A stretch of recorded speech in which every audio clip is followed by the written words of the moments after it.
Hi guys, welcome back to episode 18 of Building the Beast. Now on the surface, this episode may seem a little bit boring. You'll see me going around the car, looking at the priming I've done, and at this stage, I've sealed the whole car with my epoxy, and I've done, my basic, body work, and I've sealed it with the 2K primer. But there's still a lot of imperfections in the bodywork. From the point of view of if it was painted, you would see them. So I am not an expert at doing bodywork, but I have got to the point where I am pretty good at it. But on every large project I do, I try and improve, and I'll try different things out. And you'll see me doing a lot of fine bodywork on this car. And sometimes it'll look like going backwards. But sometimes that's how it is when you do bodywork. It's like, if you're not happy with it, you just have to keep going. And I've discovered different ways to do things, and I try different things when I do cars. And I think if you're not really familiar with doing bodywork, you may find a lot of the things I've done in this video really helpful to watch. I've learnt a lot myself doing this car. I learn a lot on every car I do. But yeah, if you can hang in there and watch this video, if you're restoring a car and you're not an expert, I think you may find it really helpful. It's the kind of video that I would re-watch when I do one of my projects, because it really gives me insight into better ways of how to do things. And this part of the procedure of doing this car is actually the hardest part. It's getting that finish which is acceptable, which is really hard to do.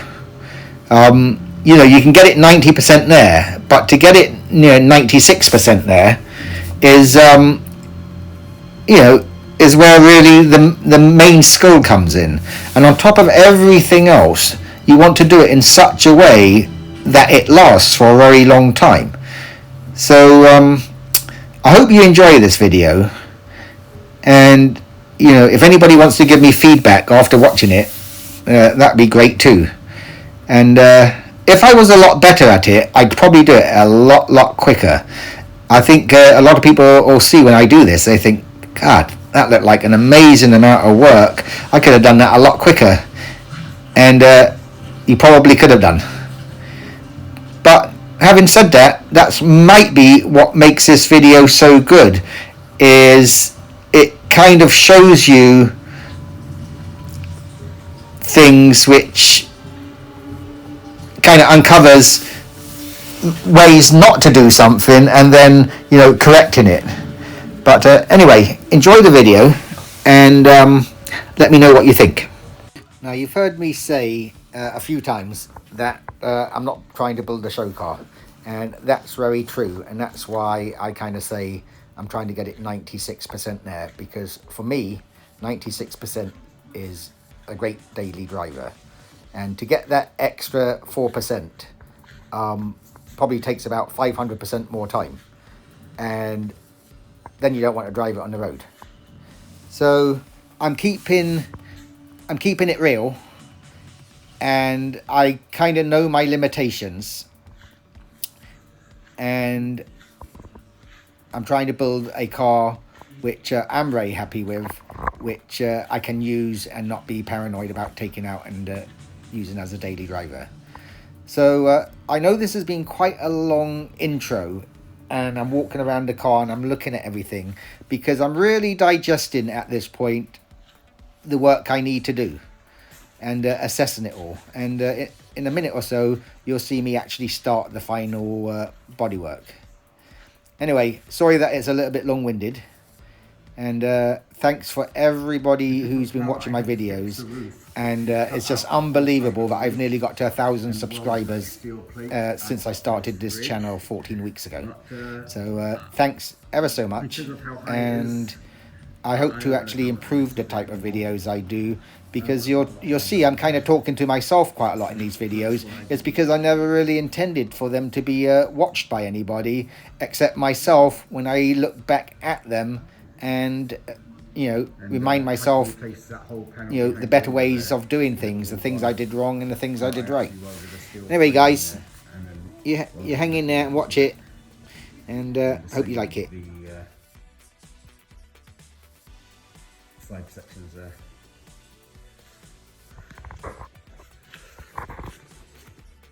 The whole bottom saw is a 5x8 inch plate. I extended the bottom of the car down, and the whole bottom of the doors are replaced. There's back doors and then patches in the front door. I've just replaced all the lighting in the garage because it's never been great, and it'll be awesome for when I spray the silver, which I'll need to see really well. So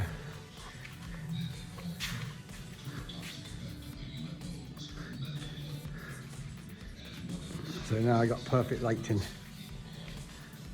and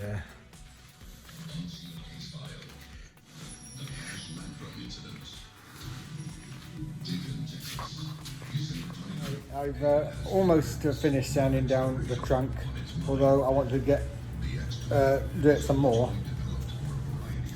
But I've got these rust areas here,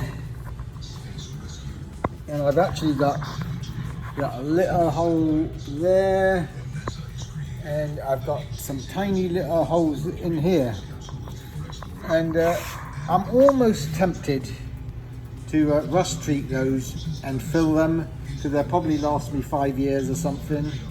Whereas if I weld them, I'm still probably going to get some little things come through on the trunk, where I'll have to do some body work on it down the road, which means basically sanding down and redoing the whole trunk and clear coating it. So considering how much easier it would be for me to fill that, and because the car is going to be primarily kept inside, and if I do the filler work well, it could last a very long time. So I'm a little bit tempted. I'm not quite sure what I should do, because I really don't want to start cutting up all this along here, which is double skimmed, and it's going to create a lot more work. And obviously anytime you weld a lot of metal in, the likelihood of getting a blister coming through the weld here and there is reasonably high. So I'll probably have to rework it again in a few years anyway, or quite a few years. Whereas if I filler it, it's probably the same difference. So I don't know, because it's a take-off item, I'm half tempted to fill it. Not quite sure. Right, I'm not happy with obviously how this trunk is, and I really don't want to cut the whole bottom off this outer trunk to fix it. Number one, it'll be extremely hard to keep it dead flat with all that welding, and I'm really at a stage now where I want to get this done. So I'm going to fix this with glass fibre filler, and because it's going to be quick and it'll probably last 5 years, seeing it's an inside car, and I'll keep my eyes open for a new trunk. Or I'll take this back off at a later date and take my time to fix it. But right now, I mean, that would take me a long time to fix, and I just don't want to spend that much time on it. I forgot I had this aluminum filler, which is meant to really work well. I've never used it before, so I'm doing an experiment. I'm using it on this area in the trunk where I'm doing a repair, which I'm not very happy with because it should be welded, but it's just too much to weld right now. And if I hammer it down, grind it out good, hammer it down good, fill it, it's still going to last 5 or 6 years in my garage, and then I can either get a new trunk or fix it correctly. But right now I've done it with this metal filler, and I'll sand it down and refill it, and I'll see how that lasts. I think it's meant to be a rust inhibitor. It kind of sets like lead, so we'll see what happens. Yeah, I've said in this video that I don't like it when I don't weld something, and I don't. But sometimes it's good to use another product and just see how it works in the long run. So that's why I've done it this time. I've got quite a lot of low areas on the rear fin area, which I knew I would have. And as my brother-in-law tells me, who's an expert, I should really skim coat the whole panel with filler, which is what they really do on show cars and stuff, and block sand it back. But I really should have done that at the very beginning, and I didn't. But you know, I wasn't really going to do that level of paint job. This is a daily driver, and I really don't want that much Bondo on it, although you do sand 99% of it off. But anyway, that's a little bit more than I would want to deal with what we're looking at now, but I will use a glazing putty, and I'm going to get that pretty good. The door's a little bit better. This door's fine. I just use a little bit of glazing putty on a couple of these little areas, and I'm sure that'll block out really nice. And same with the front fender, a few little areas which are kind of obvious. So at the end of the day, for a daily driver with a really nice paint job, I think it'll come out nice. But obviously, if it was going to be a show car, you know, like my brother-in-law says, you know, they will really coat the entire car with filler and then block sand it back. But I'm not really trying to do a car like that. Anyway, I'm very happy with it.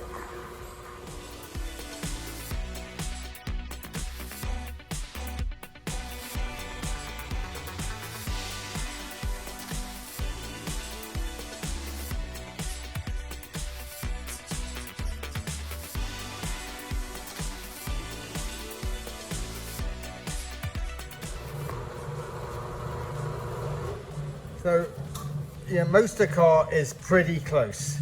There's a few like really minor shallow areas which are probably less than the thickness of a piece of paper. But this back fender did have a multitude of lower spots here. So I'm kind of half doing it how you told me to do it.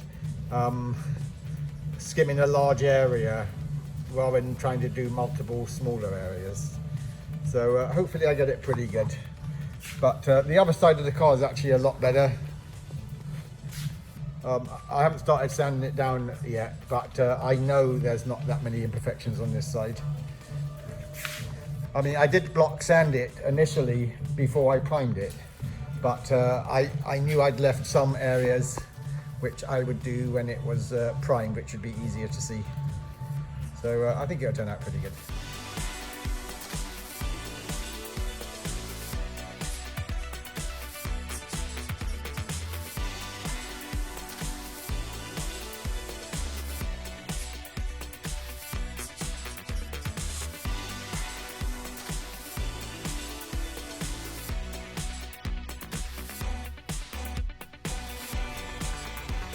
It's going very well.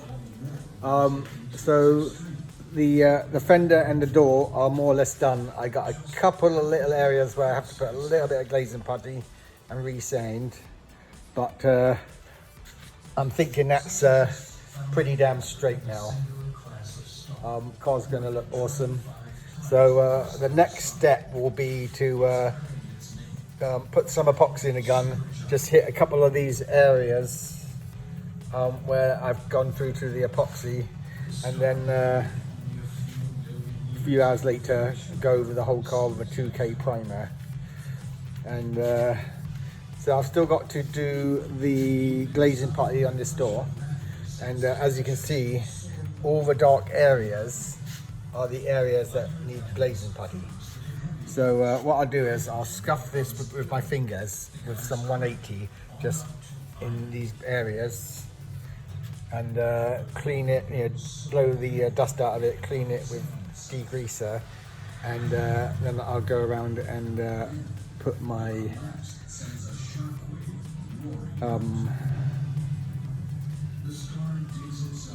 fine filler on it, glazing putty. This area here, it was actually quite a lot lower than I thought it was. It's where I welded up the old filler, and I guess it was slightly pushed in. I didn't realise it was like 1/8 of an inch or something, so I've had to build it up a lot thicker than I'd really like to, but I want that to be dead straight, so it had a slight wave in it. So by the time I sand it down, it'll probably end up with about 1/8 of an inch of Bondo. See the inside of it? I didn't realise it was pushed in, but it is pushed in slightly. So anyway, I don't think I'll have any issues with that down the road. A lot of people put a lot more Bondo in the car than I have, so we'll see. And the glazing putty I'm using, which I'm very happy with, is this product here. It's a 3M Platinum Plus finishing glaze, and it's been working out very good.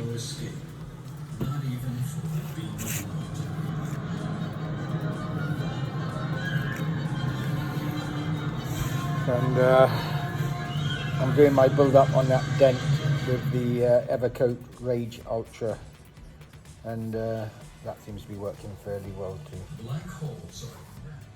Hey, so this is how it starts before I put glazing putty on it. And I almost could probably just get away, well, I could get away with just doing another coat of the high build primer, which I'm going to do anyway, but I don't know, I'm just going to put some glazing putty on these little speckly low areas, which I've scuffed with 180. There's a couple of little marks down here. Anyway, so after I've done that, it basically looks like that, which is creating quite a lot of work. But then you sand it down, and you end up with something looking like this. I just filled a slight mark in here, which had showed up, and a little bit here, but then you block it.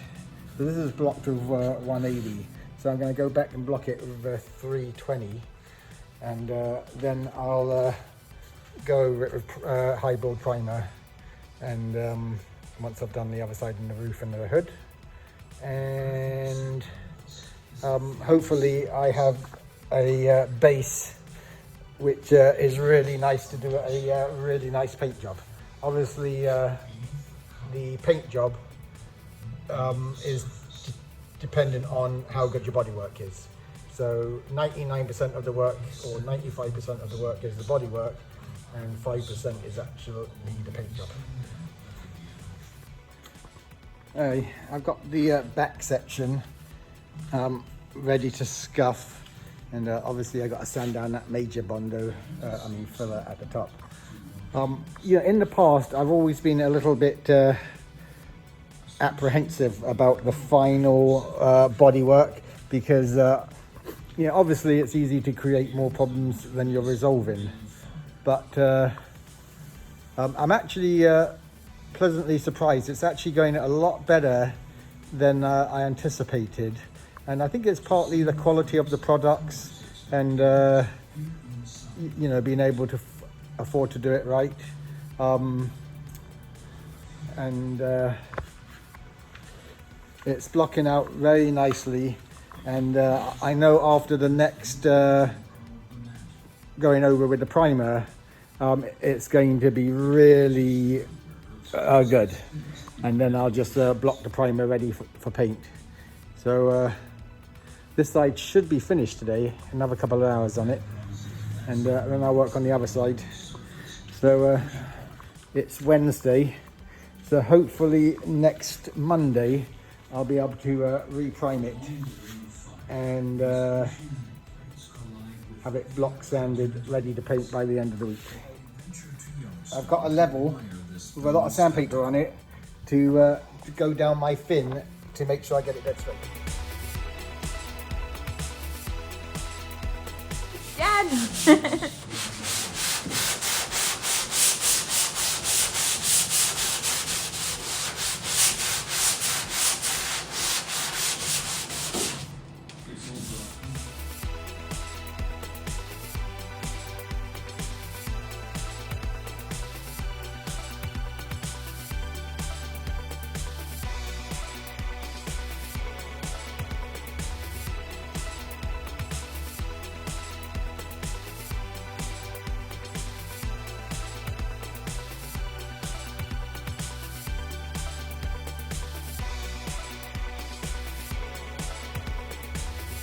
Right, I've got this pretty close now, but as you can see, I got some pinholes in there, partly because I had to put this on in such large quantities to build it up. So I'm going to go over it with my glazing putty, and I've got an edge here and a little low spot here, but it's now to the point where the glazing putty will work, and because it cuts back so easily, I won't start distorting my panel. So time for a bit of glazing putty.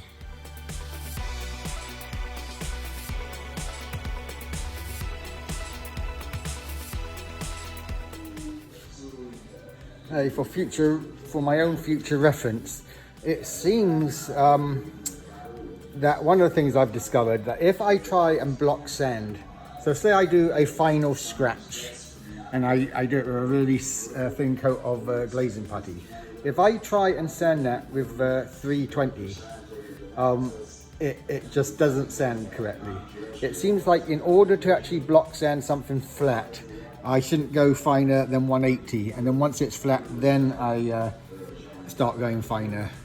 But like this, if I try and do that with 320, it just clogs up and it just does not sand properly. So I basically have to take it down with 180, and then it works really quickly and really well. You get that type of pattern.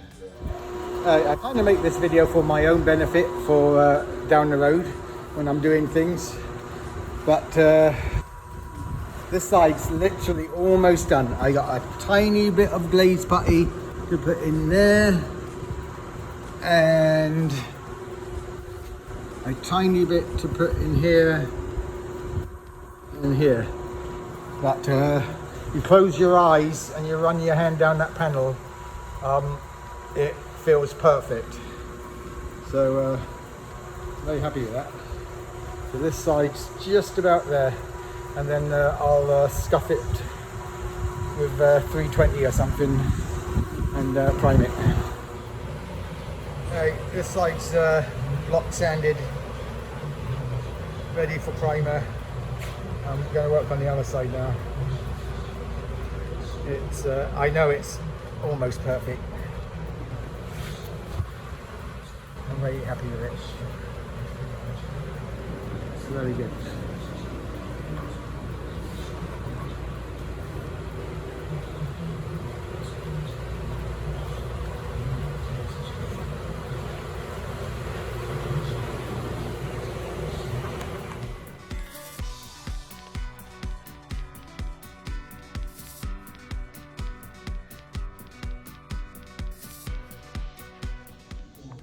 Right, this side's finished.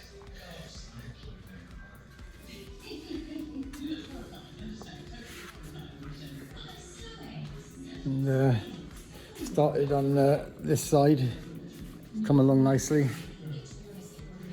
Built up this corner out a little bit. It was where I repaired the metal, welded metal in it, went in a little bit. So I'll get this side finished tomorrow and then do the hood. So my finishing is doing a lot better than it used to be. So what I've discovered is, so I have a panel like this, which is pretty close, and yeah, if I try and sand it with something like 320, it just will not cut it really well. And I think that was my problem in the past. I was too afraid to use more of an aggressive sandpaper to do my blocking. But I do my initial blocking with 180, and you know, I hold the block fairly lightly and do nice big cross-section sweeps, and that shows up, you know, my little shallow areas, which you know, I'm going to need to use the glazing putty on. So then what I do is I just get a little bit of finger sandpaper, 180, and I just do a quick little crosshatch on the areas I'm going to put some glazing putty on, just so I know it's going to key pretty decently, and then I'll blow that off and clean it with you know, a cleaning agent, de-waxer, etc. And I just go over that and squeeze it really tight, and with my glazing putty, and then I go back over it with the 180 block, and then it's ready to prime. And then obviously the final, I'll do 320, 400, 600 for painting. But so far, I've determined that the 180 seems to be the best way to block something quickly and efficiently. Any finer than that, it just doesn't seem to cut it very well, for me anyway.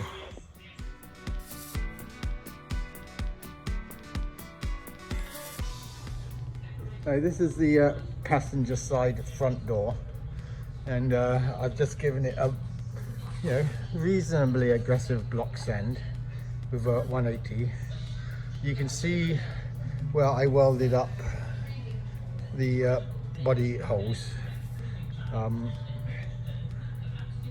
know, they're still a little bit low, so a bit of glazing putty in there, nice and easy.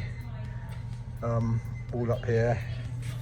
Now this indentation here is a little bit deeper, but I think I'll still use glazing putty in there.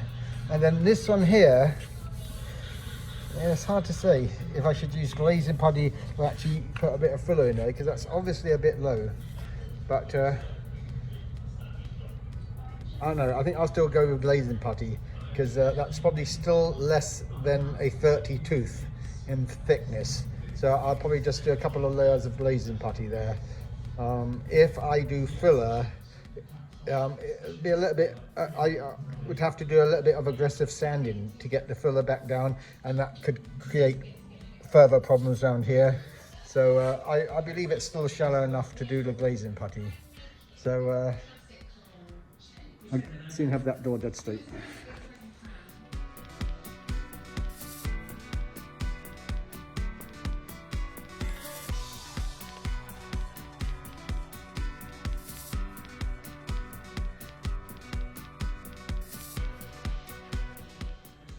Okay, this is that panel with the glaze on it, and I think I definitely need to improve my technique on doing the glaze.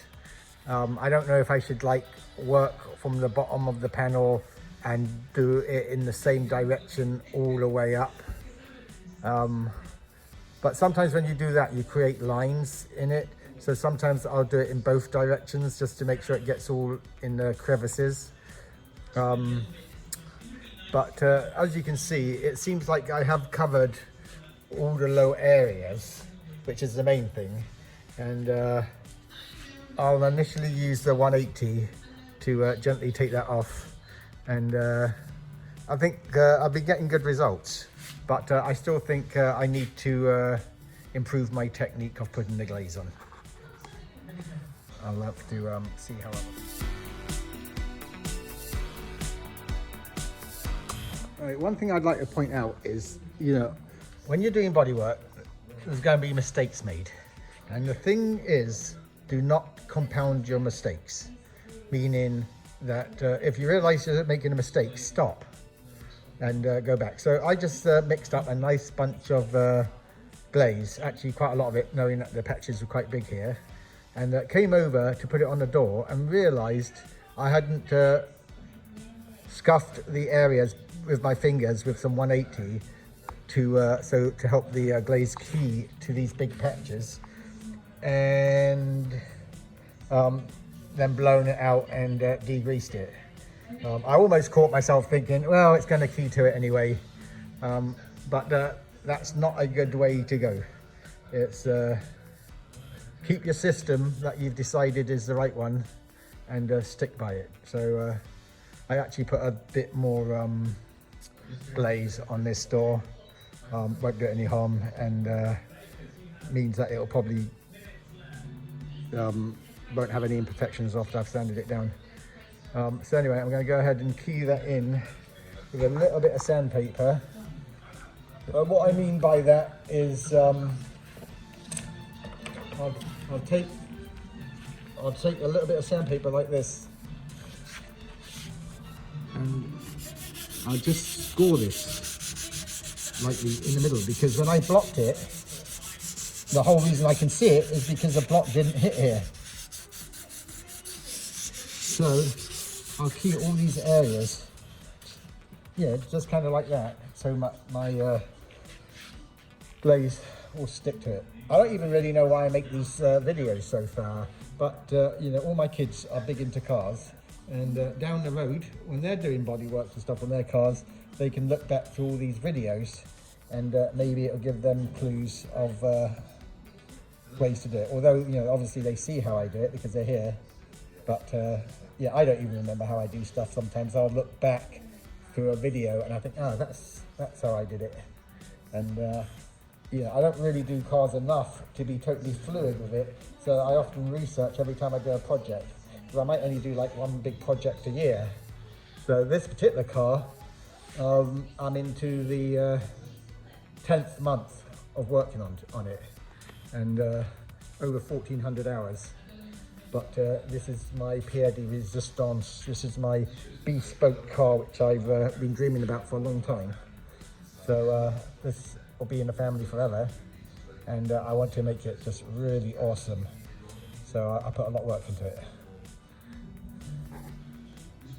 Scuffed up the low areas, just very lightly, and ready to blow it out and degrease it, and then I'll come over with glazing putty, and maybe I'll try and do the glazing putty neater this time. I'm quite happy with how I laid that glaze on this time. But what I think I'm going to do is, where you have like it's really fine orange peel here, well, not fine orange peel, but it's a little bit orange peely, which will sand off as I block sand the glaze. I think I'm going to mix up some more glaze, and I'm just going to do it really tight, basically over all this, and almost scrape it off as I'm scraping it on, and see if that allows me to leave more of the primer material on the car, rather than go through the orange peel effect. Anyway, I'm just going to do a technique and see how that goes. But I'm going to do it mega thin, so it just comes off straight away with the sandpaper. I'm trying a different technique. I went across the low areas, kind of straight at first, and then I decided to do the whole panel, like do a really thin screed of it, just even where the orange peel was. And I'm guessing it won't make it any harder to block sand, and it will be a little bit more supportive of the block, less likely to take out the grey primer. And if it works, I think maybe I'll do it always like that, as opposed to like that. But yeah, either way, yeah, I want to make it easier, not harder. But Sometimes you'll find that when you first initially start to sand it, it'll clog up the sandpaper quite quickly, but sandpaper is comparatively cheap. So I mean, on that panel I'll probably use 5 sections of 180 sandpaper on my block, and because I can't be bothered sanding it when it starts to clog up.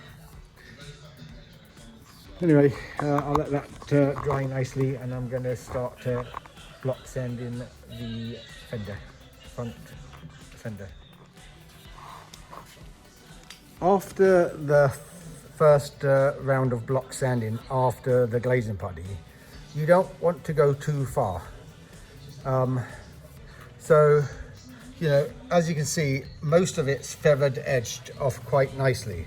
But, you know, there's areas in here which are obviously low, which need to be filled. So obviously they're very fine, so I'll go over them again. And otherwise I'm going to go through the primer, which I have done there to the metal. But that's okay. This is pretty good around here. I'll have to sand this down a little bit here. That's still the primer, and when I re-primer it, I'll just make sure I do a good thick layer of primer there, and then when I do the final block sanding with the 320 and 600 for the paint job, you know, that'll be well covered. But obviously if you hit the metal, you don't want to keep sanding, because otherwise you're just going to make this area low, and this is going to stand out like a sore thumb, really high. So you know, you got to be careful. When you do your body work, it's kind of important that any high spots are knocked down, because you can get rid of a low spot, but you can't get rid of a high spot. But it's like there. I've just gone through the metal there and there, but you know, you close your eyes. There's no ridges there or anything. It's only just happened. So by the time I put some primer on there, especially high bulk primer, that'll be well covered and have thickness to block sand. So I'll go ahead and mix up some filler. I'll blow this out. I'll go over it. I won't go over it with a degreaser because it's basically just been uncovered and sanded. So I'll just, well actually I will go over it with a bit of degreaser because it lifts the dust out, and we're talking about really fine areas here. So let me go ahead and blow that off and quickly degrease it. I used 2 strips of sandpaper to block this down, and that was my first coating of the glaze putty, and I've just put my second coat on now to fill the little imperfections which are left over. Now so yeah, it's coming along really good. So I'll block the front door down now and go back to this one in a little while, although the glazing putty dries almost instantly, but I still go backwards and forwards.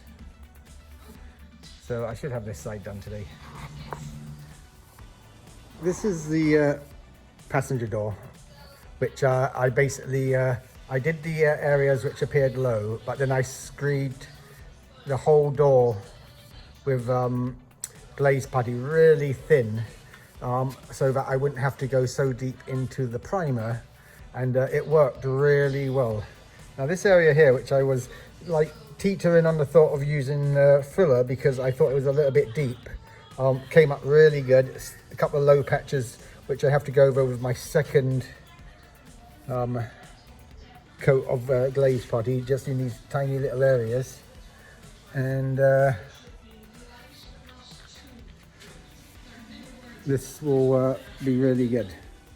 So let me go quickly wipe that down with some degreaser, and I'll finish off this door. Now, I've done my seam sealer. So this is you know, in the other videos you'll see that this gutter was totally missing, totally rusted off, and I made a new gutter. So looks pretty damn good. By the time it's sanded down and painted, you wouldn't even believe that had no gutter. It was all rusted away. Same as the roof, same as the bottom. In fact, the whole car everything you see is new. Took me over 1400 hours though. Nearly ready to reprime.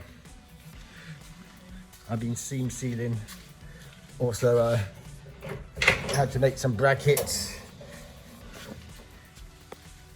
Not the neatest in the world, but not bad for homemade. Stops the door opening too far. Seam sealed all this. And the bottom of the doors